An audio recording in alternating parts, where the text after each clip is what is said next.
Hi hello ಸ್ನೇಹಿತರೆ, welcome to ನಮ್ಮ ಉದ್ಯೋಗ ಮಾಹಿತಿ. ಸ್ನೇಹಿತರೆ, ಮುಖ್ಯವಾಗಿ ನಿನ್ನೆ ದಿನಾಂಕ 11/1/2025 ದಿನಾಂಕ 18/1/2025 ಮತ್ತು ದಿನಾಂಕ 19/1/2025 ನಡೀತಾ ಇರತಕ್ಕಂತಹ ಬ್ಯಾಕ್ವರ್ಡ್ ಕ್ಲಾಸಸ್ ವೆಲ್ಫೇರ್ ಡಿಪಾರ್ಟ್ಮೆಂಟಿನ ಆಫೀಸರ್ ಗ್ರೂಪ್ ಬಿ ಹುದ್ದೆಗಳಿಗೆ ಸಂಬಂಧಪಟ್ಟಂತೆ ಸ್ಪರ್ಧಾತ್ಮಕ ಪರೀಕ್ಷೆಯ ಹಾಲ್ ಟಿಕೆಟನ್ನು ಬಿಡುಗಡೆ ಮಾಡಲು ಲಿಂಕನ್ನು ಪ್ರಕಟಿಸಲಾಗಿತ್ತು. ಅದನ್ನು ಇದೀಗ ವಾಪಸ್ ಪಡೆದಿರತಕ್ಕಂಥದ್ದು. ಪ್ರಮುಖವಾಗಿ ಎಕ್ಸಾಮ್ ಡೇಟ್ಗಳಲ್ಲಿ ಯಾವುದೇ ರೀತಿಯಾಗಿರ್ತಕ್ಕಂತಹ ಚೇಂಜಸ್ ಇರುವುದಿಲ್ಲ. ಆದರೆ ದಿನಾಂಕ 25/1/2025 ನಡೀತಾ ಇರತಕ್ಕಂತಹ ಸ್ಪೆಸಿಫಿಕ್ ಪೇಪರ್ಗೂ ಸಂಬಂಧಪಟ್ಟಂತೆ ಹಾಲ್ ಟಿಕೆಟನ್ನು ಬಿಡುಗಡೆ ಮಾಡುವ ದೃಷ್ಟಿಯಿಂದ ಆ ಒಂದು ಲಿಂಕನ್ನು ವಾಪಸ್ ಪಡೆಯಲಾಗಿರತಕ್ಕಂತಹದ್ದು.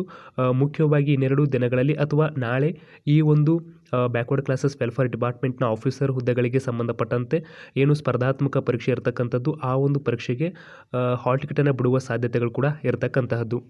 ಸ್ನೇಹಿತರೆ, ಮುಖ್ಯವಾಗಿ ಕೆಲವೊಂದಿಷ್ಟು ಅಭ್ಯರ್ಥಿಗಳಿಗೆ ಎಕ್ಸಾಮ್ಸ್ ನಡೆಯುತ್ತೋ ಅಥವಾ ಇಲ್ವೋ ಎಂಬುದರ ಡೌಟ್ ಇರತಕ್ಕಂಥದ್ದು. ಆದರೆ ಯಾವುದೇ ರೀತಿಯಾಗಿರ್ತಕ್ಕಂಥ ಚೇಂಜಸ್ ಇರುವುದಿಲ್ಲ. ಮುಖ್ಯವಾಗಿ ಸ್ಪೆಸಿಫಿಕ್ ಪೇಪರ್ಗೂ ಸಂಬಂಧಪಟ್ಟಂತೆ ಹಾಲ್ ಟಿಕೆಟಲ್ಲಿ ಕೊಡುವ ದೃಷ್ಟಿಯಿಂದಾಗಿ ಆ ಒಂದು ಲಿಂಕನ್ನು ವಾಪಸ್ ಪಡೆದಿರಬಹುದು. ಈ ನಿಟ್ಟಿನಲ್ಲಿ ಆದಷ್ಟು ಬೇಗ ಲಿಂಕ್ ವಾಪಸ್ ಬರುತ್ತೆ. ಈ ನಿಟ್ಟಿನಲ್ಲಿ ನೀವು ನಿಮ್ಮ ಒಂದು ಹಾಲ್ ಟಿಕೆಟನ್ನು ಕೂಡ ಡೌನ್ಲೋಡ್ ಮಾಡ್ಕೊಳ್ಬಹುದಾಗಿರ್ತಕ್ಕಂಥದ್ದು.